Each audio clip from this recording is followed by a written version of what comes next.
तो last class में students हमने ये पढ़ा कि बेसिकली कंटेंट जो होना चाहिए या कोई भी क्वेश्चन रिपोर्ट आर्गुमेंट ऐसे उसमें किस तरह का कंटेंट आपको लिखना है और क्या ऑब्जेक्टिव होनी चाहिए लिखने की। तो बेसिकली पूरा अगर मैं सम अप करूँ तो ऑब्जेक्टिव आपकी ये होनी चाहिए कि मैं क्वेश्चन को जस्टिफाई करूँ, चाहे वो आर्गुमेंट क्वेश्चन हो चाहे वो रिपोर्ट हो या ऐसे। अगर ये ऑब्जेक्टिव के साथ आप लिखोगे तो आपसे रेपिटेशन नहीं होगा। अगर आपने बहुत पढ़ लिख के एग्जाम दिया उसके बारे में बात करें, रेपिटेशन नहीं होगा। आप सिंपल सेंटेंस लिखोगे, सिंपल वर्ड्स यूज करोगे, ठीक है। और ओवर क्राउडेड नहीं करोगे डेटा का। अच्छा मेरे पास 3 एविडेंस तो आ गए क्वेश्चन को जस्टिफाई करने का, बस मैं और बाकी क्यों लिखूं, मेरे को तो 300 वर्ड्स में खत्म करना है। फाइन। तो अब हम आ रहे हैं ऐसे राइटिंग पे। फाइन। तो जो सीए पेज में ऐसे पूछे जाते हैं वो 6 ऐसे क्वेश्चंस होते हैं और 4 उसमें अटेम्प्ट करने होते हैं। एक ऐसे 20 मार्क्स का होता है, तो टोटल 80 हो गया। आप इंग्लिश और हिंदी दोनों में लिख सकते हो, दोनों में से कोई एक लैंग्वेज में लिख सकते हो जैसा कि आपने एप्लीकेशन फॉर्म में भरा है, ठीक है। और आप लोगों को एडमिट कार्ड मिलेगा, उसमें भी मीडियम ऑफ राइटिंग है या पता नहीं। तो उसमें हिंदी अगर लिखा है तो हिंदी में लिखोगे, अगर इंग्लिश लिखा है तो इंग्लिश में लिखोगे। अगर इंग्लिश लिखा और हिंदी में लिख दिए तो आपका रिजेक्ट हो जाएगा, आपका पेपर तो वैल्यूएट ही नहीं होगा। फाइन। हम्म।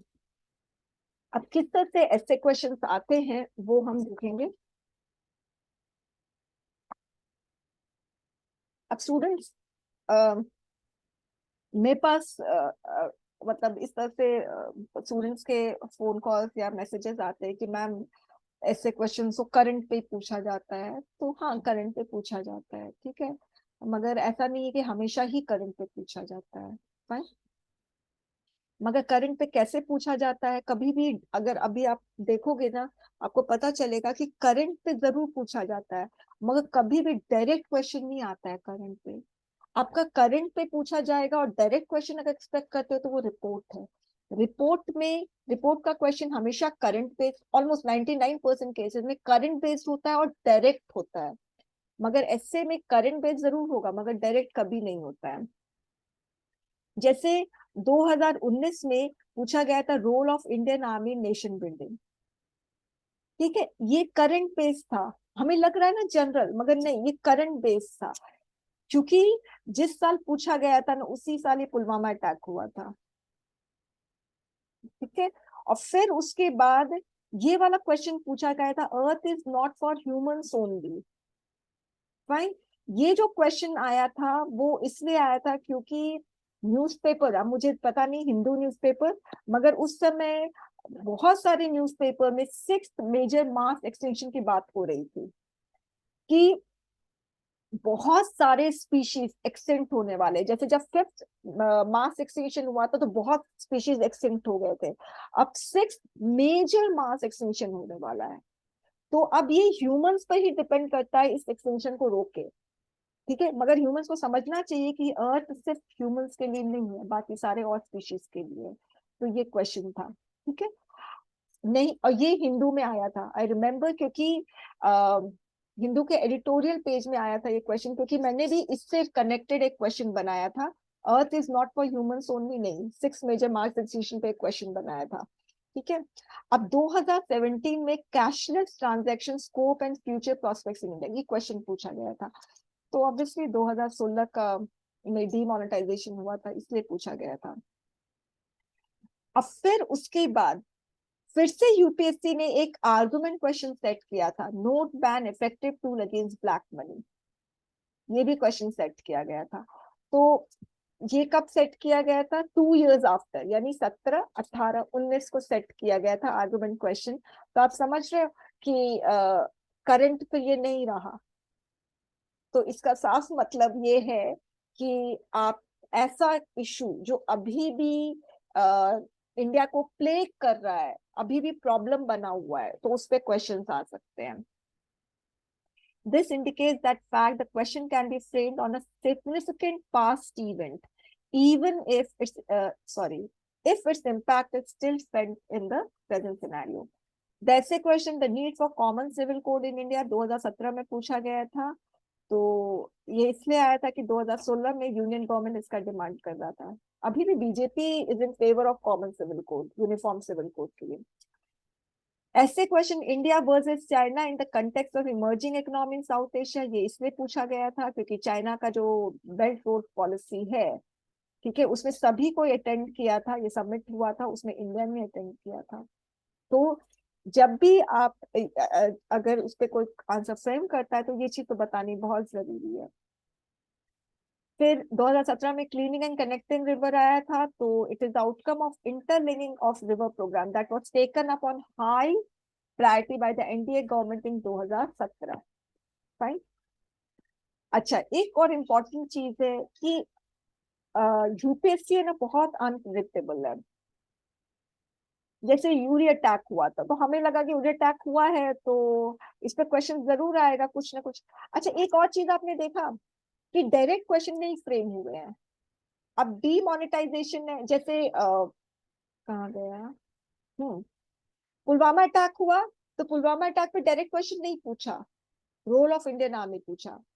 6 मेजर मास एक्सटिंक्शन हो रहे हैं मगर इस पर डायरेक्ट क्वेश्चन नहीं आया, the earth is not for humans only.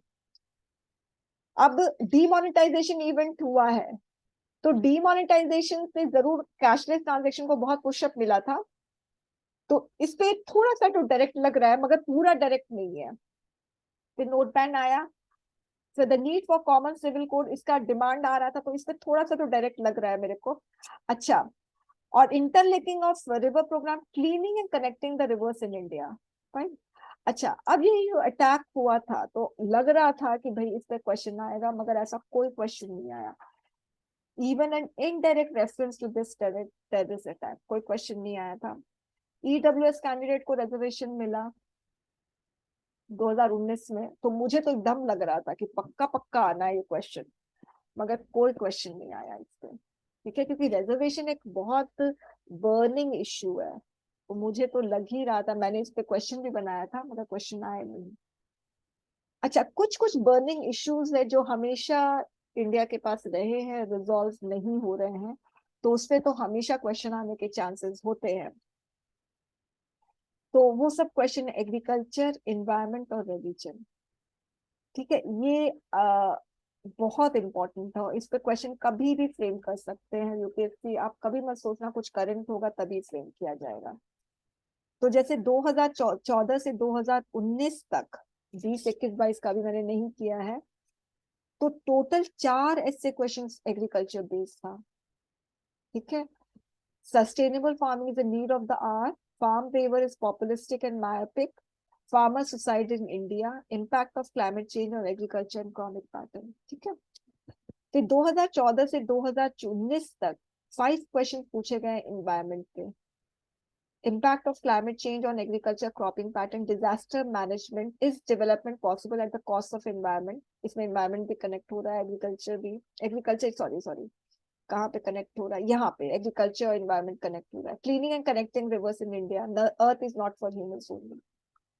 फिर 2014 से 2019 तक रिलीजन बेस्ड क्वेश्चन आया, religious fundamentalism, a challenge to national security, civil wrong emerging from religious bigotry, constitutional punishment.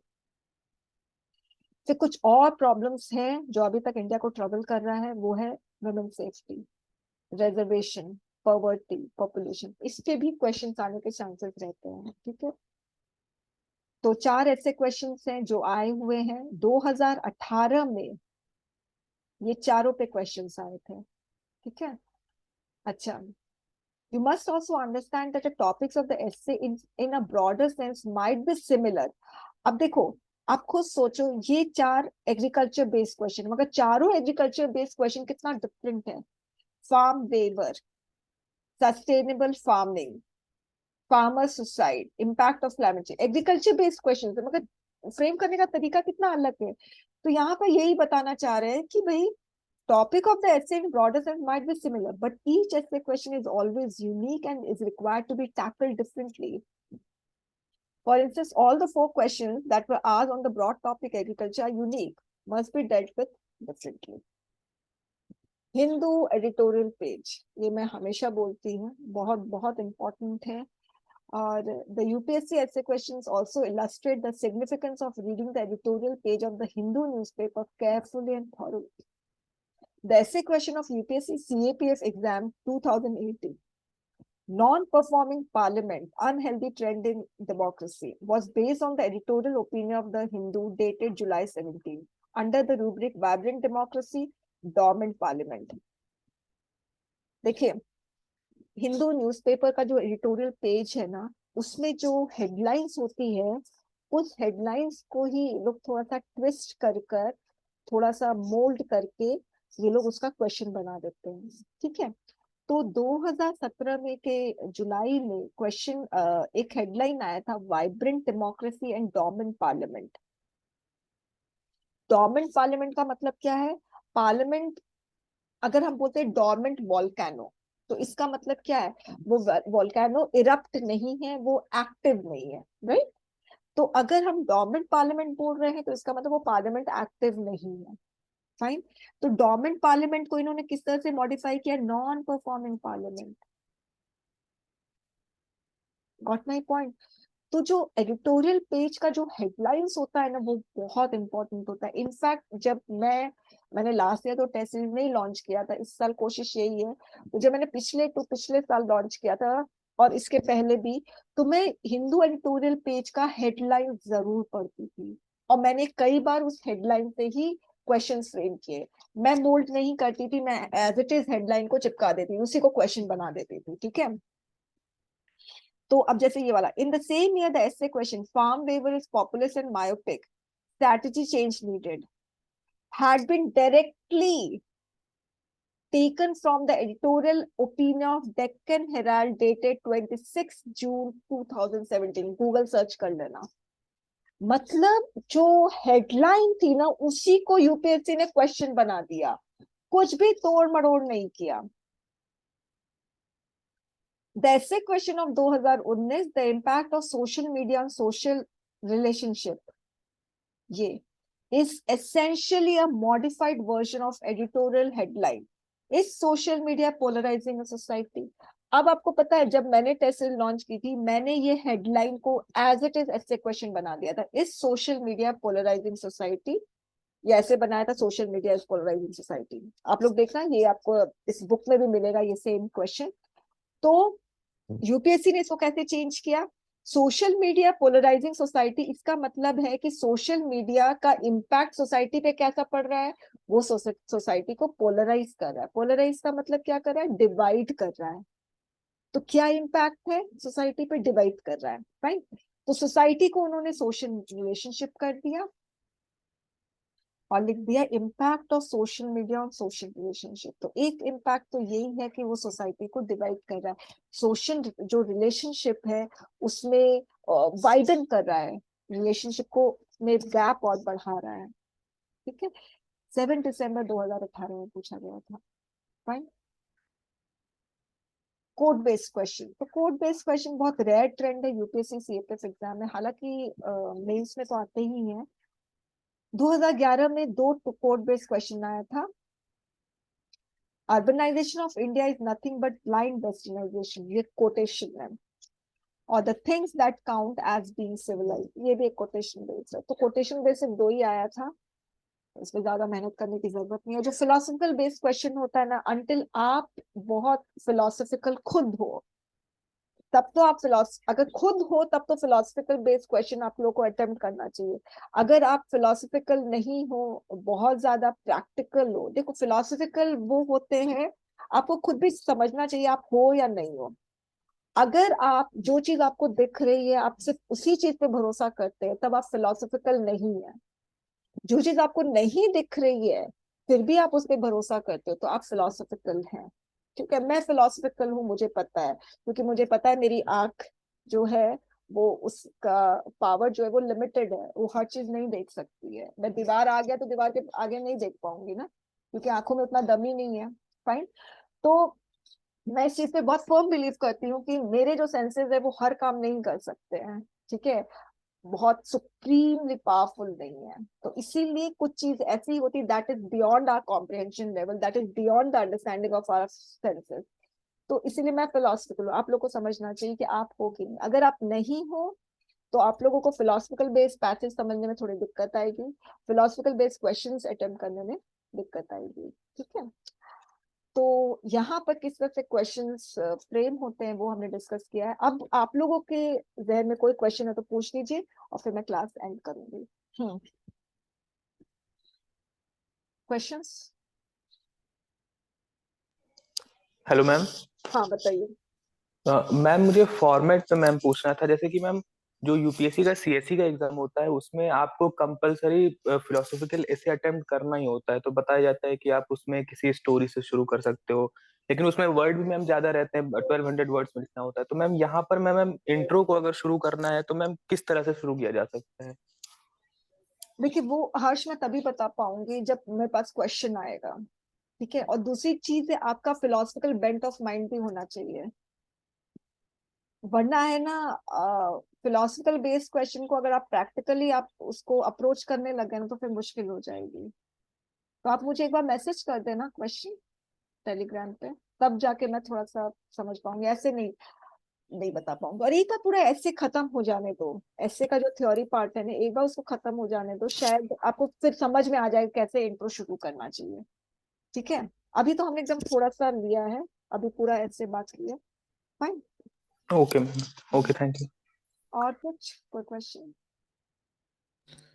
Ma'am वो द हिंदू का एडिटोरियल पेज के बारे में आपने बताया था, तो स्टार्टिंग के इंट्रोडक्शन सेशन में ही फर्स्ट लेक्चर था, तब आपने कुछ फ्राइडे का समथिंग कुछ पॉइंट आउट किया था, तो वो एक्सप्लेन कर दीजिए। देखो एक तो पहली चीज ये है कि पेपर 2 के लिए एडिटोरियल पेज बहुत इंपॉर्टेंट है, लेफ्ट एंड राइट बोथ।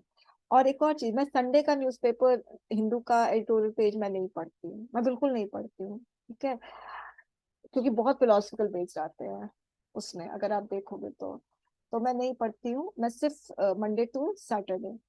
अब उसमें जो फ्राइडे का जो न्यूज़पेपर है उसमें जो अभी आप लोगों को मैंने बताया ना, social media is polarising Indian society, इस ये वाला जो हेडलाइन था ना, वो आपका फ्राइडे का जो न्यूज़पेपर है उसका जो हिंदू का उसका जो एडिटोरियल पेज है उसका right side, left and right दोनों होता है, तो जो राइट साइड है ना, राइट साइड में आर्गुमेंट वाला एडिटोरियल कॉलम आता है, एक बार आप लोग देखना। ठीक है, तो वो आर्गुमेंट बेस्ड होता है। तो सपोज हेडलाइन दिया, is social media polarising the society. ठीक है, उसके बाद 3-4 एडिटर्स होते हैं। ठीक है, और वो एडिटर्स फेवर में और अगेंस्ट में बोलते हैं, वो आर्गुमेंट बेस्ड होता है वो वाला कॉलम। और उससे यूपीएससी क्वेश्चंस को एक्सट्रैक्ट करता है। ठीक है, तो हेडलाइन को ही क्वेश्चन बना देता है, कभी हेडलाइन को मॉडिफाई करके क्वेश्चन बना देता है। तो वो फ्राइडे का राइट साइड का एडिटोरियल पेज बहुत बहुत इंपॉर्टेंट है। सपोज मैंने पूरे वीक हिंदू नहीं पढ़ा है, सपोज पूरे वीक नहीं, सपोज पूरे महीने मैंने हिंदू नहीं पढ़ा, जैसे ये जनवरी पूरा निकल गया मैंने हिंदू न्यूज़पेपर नहीं पढ़ा। ठीक है, अब मैं क्या करूंगी, मैं सिर्फ 4 फ्राइडे का न्यूज़पेपर पढ़ लूंगी, सिर्फ 4 फ्राइडे का, और वो भी राइट पूरा 4 फ्राइडे है ना, पूरा वो पढ़ लूंगी, काम खत्म। मतलब एज ए मैम टीचर बता रही हूँ। हाँ बोलो। वो आर्ग्यूमेंट बेस्ड एडिटोरियल फ्राइडे को ही आता है क्या? हाँ हमेशा फ्राइडे को आता है, हर फ्राइडे को। ठीक है, अच्छा एक और प्रॉब्लम सुनो फेस करते हैं कि हम एडिटोरियल पढ़ते हैं मगर हमें है ना समझ नहीं आता है, तो कोई प्रॉब्लम नहीं है, पढ़ना छोड़ो मत। ठीक है, मुझे याद है जब मैं स्कूल में थी स्टैंडर्ड 7th 8th में, मेरी सिस्टर जो एल्डर सिस्टर थी वो बड़े बड़े नॉवेल्स लेकर आती थी, मोटे मोटे पढ़ती थी। मुझे भी मन करता था यार मैं भी पढ़ूं, मगर मैं जब खोलती थी मुझे कुछ भी नहीं समझ में आता था। ठीक है, तो जब मैं स्टैंडर्ड 10th में जब मेरी जो छुट्टी हुई 3 महीने की, तो I use to force myself to read. ठीक है, फिर धीरे धीरे मुझे समझ में आ गया। आप उस जमाने में यूट्यूब कुछ भी नहीं था। फाइन, तो हम लोगों के पास कुछ असिस्टेंस के लिए नहीं हुआ करता था कि कोई हमें असिस्ट करे। अभी आप लोगों के पास यूट्यूब है, तो आप लोगों को क्या करना है, एडिटोरियल पेज पढ़ लो। ठीक है, ऐसा कुछ देखिए आप लोग पढ़े लिखे हो, ऐसा नहीं है कि बिल्कुल भी नहीं समझ में आएगा। आपको जो चीज समझ में आ रही है, जो keep those things in mind, उसके बाद यूट्यूब चैनल में जाओ, जो भी चैनल आपका UPSC based channel, not SSC based channel, ठीक है। एसएससी वाला जो एडिटोरियल एनालिसिस करता है वो कैप बेस्ड एनालिसिस करता है। यूपीएससी वाला जो करता है वो इश्यू बेस्ड एनालिसिस करता है। तो जो भी आपका फेवरेट यूपीएससी यूट्यूब चैनल है उसमें जाइए, और एडिटोरियल एनालिसिस जिसका आप और हर जिसको नहीं समझ में आ रहा है और समझ में भी आ रहा है वो लोग भी कर सकते हैं, उनका एडिटोरियल एनालिसिस पढ़िए। इशू बेस्ड एनालिसिस होता है, वो लोग पास्ट प्रेजेंट फ्यूचर सबको कनेक्ट करके बताते हैं, तो वो उससे आपको ज्यादा अच्छे से समझ में आ जाएगा। ओके, हाँ। और मैम अगर इंडियन एक्सप्रेस पढ़ रहे हैं तो मैम कोई दिक्कत है क्या? कोई प्रॉब्लम नहीं है। इंडियन एक्सप्रेस प्रो गवर्नमेंट होता है, हिंदू एंटी गवर्नमेंट होता है। तो सपोज आपको ऐसा लगता है, आप इंडियन एक्सप्रेस पढ़ो, हिंदू का फ्राइडे का जरूर पढ़ लेना, ठीक है। फ्राइडे का नहीं टाइम ओके मैम। मिलता है पढ़ने का, नहीं तो सिर्फ हेडलाइन पढ़ लो, ठीक है। हेडलाइन पढ़ने के बाद you go to Indian Express and see whether Indian Express has got this column on that headline, ठीक है। Got it. तो अब यूपीएससी ने डेक्कन हेराल्ड से भी क्वेश्चन पूछ लिया, तो अब क्या क्या न्यूज़पेपर पढ़ोगे आप लोग, खुद सोचो, ठीक है। तो एनीवेज, सपोज आप लोग इंडियन एक्सप्रेस पढ़ रहे हो, या हिंदी वाले स्टूडेंट कुछ और पढ़ रहे हैं, दूसरा न्यूज़पेपर पढ़ रहे हैं इशू को समझने के लिए, आप लोग द हिंदू का सिर्फ फ्राइडे का पढ़ लो, ठीक है। ओके मैम मोस्टली कौन से ऐसे टॉपिक पढ़ने चाहिए ऐसे आर्ग्यूमेंट रिपोर्ट के लिए? हिमांशु, सच्ची में अभी मैंने आपको पूरा बता दिया है ऐसे क्वेश्चन कौन कौन से टॉपिक से आते हैं, सोचो। अब मैं नहीं बताऊंगी, अब वापस से वो बुक पढ़ना, ऐसे का फर्स्ट ऐसे चैप्टर का फर्स्ट चैप्टर है, सॉरी, ऐसे चैप्टर का जो फर्स्ट पेज है उसमें मैंने बता दिया है कि कैसे कैसे क्वेश्चन आए। मैम जनरल टॉपिक छोड़ के बोल रहा हूँ मैं, जैसे आपने बोला ना कि एनवायरमेंट, एग्रीकल्चर और रिलीजन। मैं भी नहीं बता पाऊंगी हिमांशु, नहीं बता पाऊंगी अनटिल अनलेस, देखो देखो हम है ना हिंदू न्यूज़पेपर पढ़ते हैं ना, तो हमें खुद पता चलता है कि हाँ इस पे क्वेश्चन आ सकते हैं, मगर हम भी कुछ गारंटी के साथ नहीं कहते। मैंने देखा हुआ है कुछ कुछ इंस्टीट्यूट्स ऐसे क्लेम करते हैं कि हमने जो क्वेश्चन बोल दिया उसके बाहर यूपीएससी पूछ ही नहीं सकता है। I have seen, I have watched such channels, मगर मैं इतना बड़ा क्लेम नहीं कर सकती हूँ। और मैं जब न्यूज़पेपर पढ़ती हूँ तो मुझे लगता है कि हाँ, जैसे मैंने ईडब्ल्यूएस का आया था 2019 में, मुझे पक्का लगा था कि रिजर्वेशन पे क्वेश्चन आएगा ही आएगा, और मैंने फ्रेम भी किया मगर नहीं आया। यूर अटैक हुआ, मुझे लगा पक्का टेररिज्म पे क्वेश्चन आएगा, मगर नहीं आया। Got my point. तो हम लोग देखिए, मैं जो क्वेश्चंस आप लोगों को दूंगी अभी भी ऐसे क्वेश्चंस प्रैक्टिस करने के लिए, तो हमारी कोशिश यही रहती है कि हम इंपॉर्टेंट क्वेश्चन फ्रेम करें, जिसके चांसेस होते हैं कि उससे मिलता जुलता क्वेश्चन यूपीएससी भी फ्रेम करे। यही हमारा ऑब्जेक्टिव होता है और यही इंटेंशन से हम क्वेश्चन फ्रेम करते हैं। आता है तो ठीक है, बहुत ही बढ़िया है, फिर मैं अपना यूट्यूब चैनल में बताती हूँ कि भाई देखो ये क्वेश्चन मैंने फ्रेम कैसे किया। अब नहीं आता तो उसमें मैं कुछ कर नहीं पाएंगे। फाइन। हम्म। और एनीथिंग एल्स? ठीक है स्टूडेंट्स, तो हम लोग है ना कल मिलते हैं, और कल इसी समय क्लास होगी, और ऐसे कैसे लिखा जाता है बेसिकली हम उस पर बात करेंगे। फाइन। एक्सक्यूज मी मैम, हाँ बोलो। मेरा डाउट है प्रेस से रिलेटेड है। हाँ कोई नहीं, आप प्रेसी का भी क्वेश्चन है ना तो आप लोग पूछ सकते हैं। मैं एक बार स्टॉप कर देती हूँ, मैं इसको